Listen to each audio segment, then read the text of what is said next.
पित्रे ब्रह्मोपदेष्ट्रे मे गुरवे दैवताय च प्राप्याय प्रापकायास्तु नमः श्रीनिधये नमः। नमो वेंकटेशाय वेंकटत्वरैवार्क्क नमः।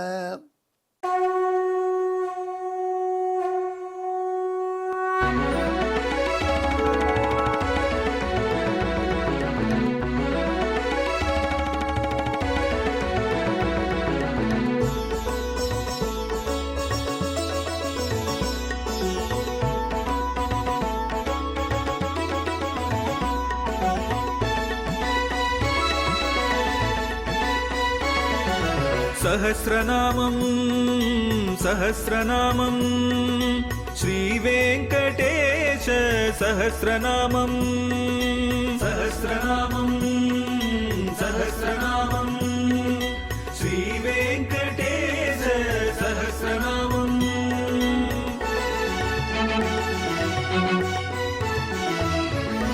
உலகில் கலிவினை தோஷம் அகற்றும் நாமம் சஹஸ்ரநாமம். உயர்வுகளை வாழ்வில் அளிக்கும் நாமம் சஹஸ்ரநாமம். திருமலையில் தினம் அர்ச்சனை நடைபெறும் நாமம் சஹஸ்ரநாமம். திருவேங்கடனின் தரிசனம் காட்டும் நாமம் சஹஸ்ரநாமம்.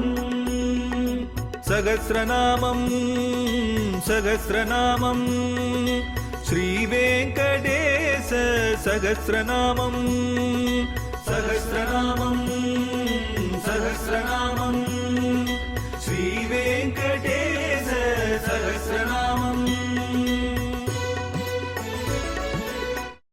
அன்பர்களே, இப்பொழுது நாம் திருவேங்கடமுடையானுடைய திருநாமத்திலே 540வது திருநாமத்தை பார்க்க போகிறோம். இந்த திருநாமம் நிரீகன் என்பது.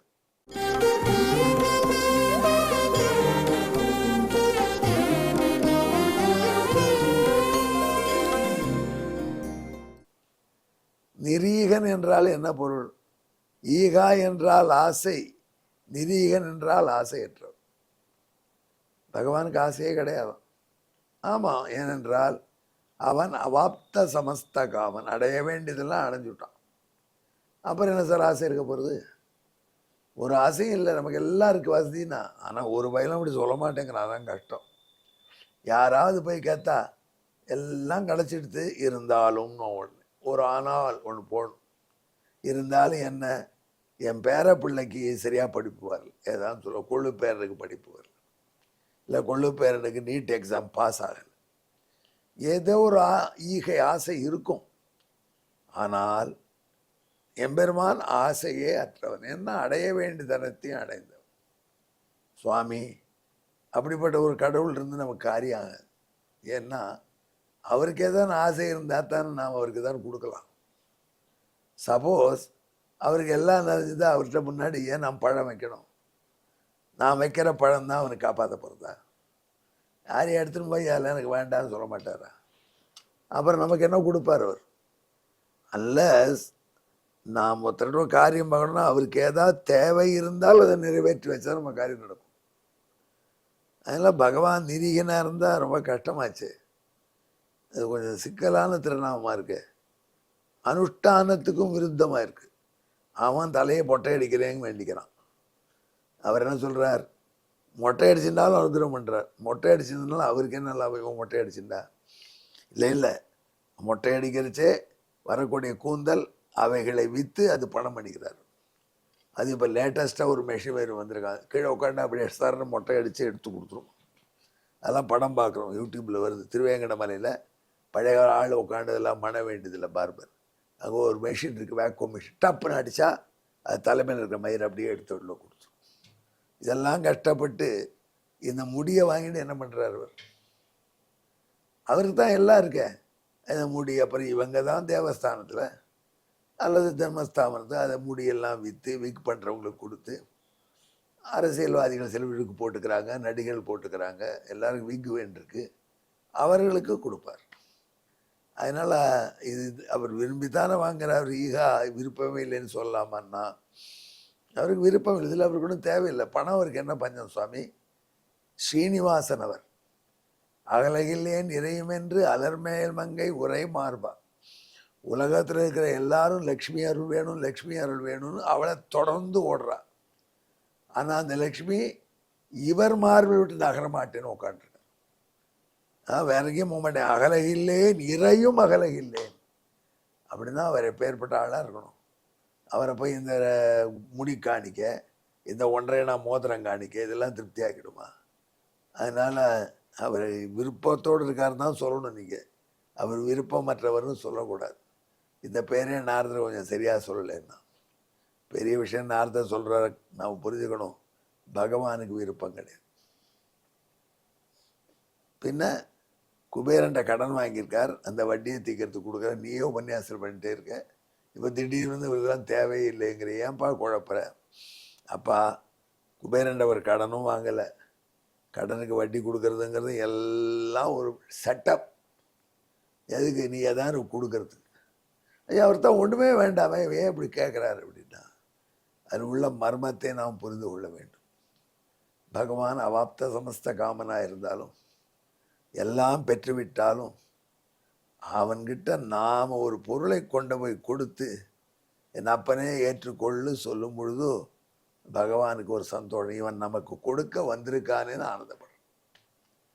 அந்த பொருள் மேலே அவனுக்கு ஆர்வம். குழந்தைக்கு நாம் 2 பிஸ்கட்டை கொடுத்துட்டு பட்டு எனக்கு ஒரு பிஸ்கட் கொடுன்னு கேட்குறோம்.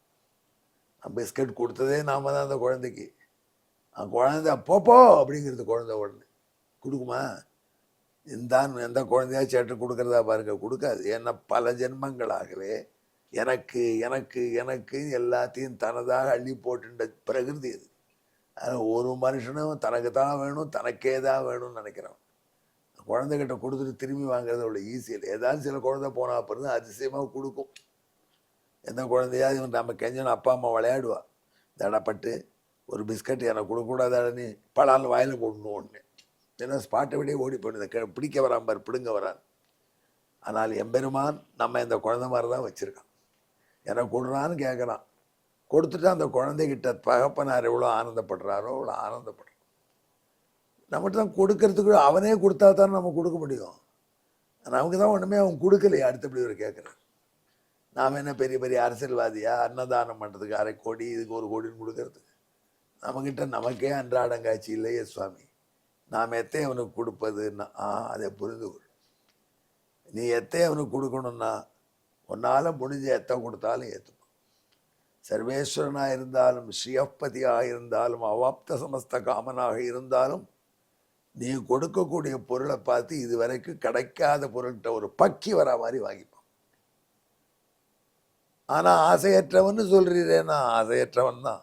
பின்ன இதுக்கு இப்படி ஆசை உள்ளவன் நடிக்கணும்னா அப்போ தான்ப்பா உனக்கு அவன் நம்மக்கிட்ட கொடுத்தோன்ற, நாம் அவனுக்கு கொடுத்தோங்கிற திருப்தி வரும். ஆனால் உண்மையிலேயே இது எல்லாம் எதிர்பார்க்கல. பின்ன ஒன்று செஞ்சுட்டா அப்புறம் எதுவும் தர வேண்டாம்.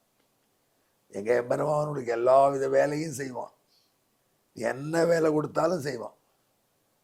பக்தர்களுக்கு பண்டரிபுரத்தில் எம்பெருமான் செய்த மாவு அரைச்சி கொடுப்பான், வீட்டில் சமையல் பண்ணி போடுவான், உங்கள் வீட்டுக்காரனாகவே இருப்பான், வேலைக்காரனாக இருப்பான். எல்லாம் அவனுக்கு எதனால் வரக்கூடிய பலன் எதுவும் தேவையில்லை, பின்னால் இருப்பான். ஆனால் இதுக்கு ஒரு கூலி மட்டும் எதிர்பார்க்கணும்.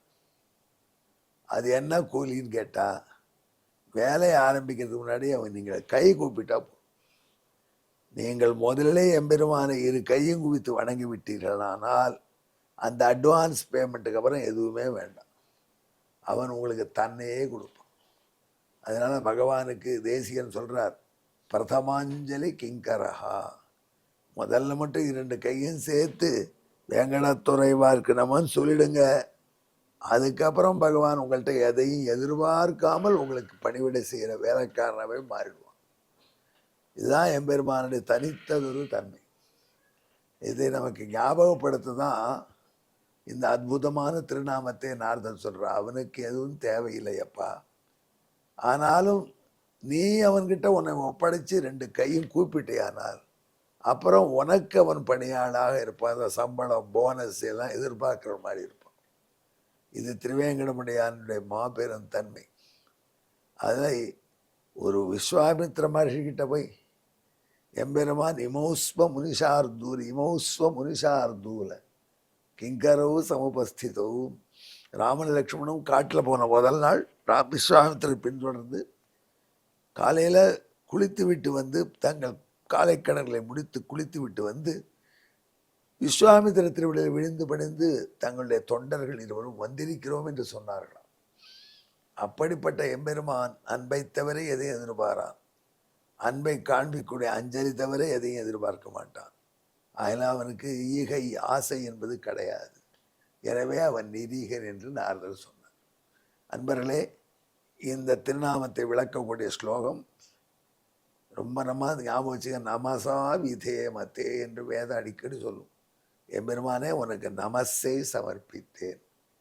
நான் எனக்கில்லை, எதுவும் எனக்கில்லை, எல்லாம் உனக்கேன்ற வார்த்தையை உணர்ச்சியோடு சொல்லிட்டீர்களானால், நமகான்னு சொல்லிட்டீர்களானால், அதன் பிறகு பகவான் வேற எதையும் உங்கள்கிட்ட எதிர்பார்க்க.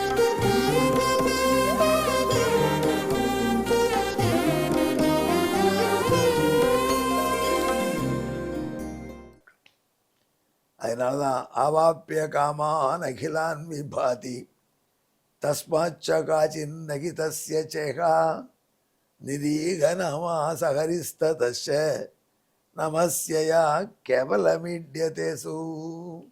எங்கே இதை உணர்ந்து நமஹா என்று சொல்லுங்கள். இந்த தமிழ் பாசுரத்தையும் கேட்டு விடுங்கள். வேண்டியதெல்லாம் பெற்றவன் வெங்கடவன்.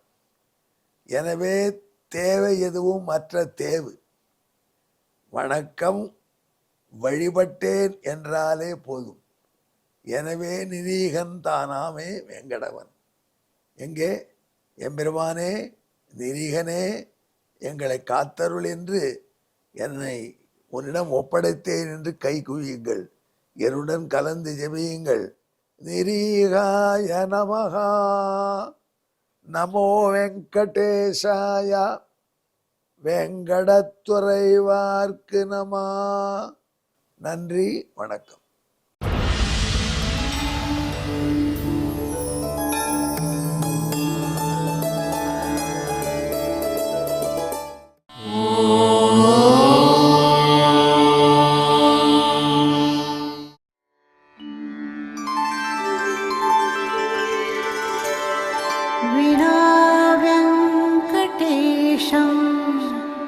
ननाथो ननाथः सदा वेङ्कटेशं स्मरामि स्मरामि.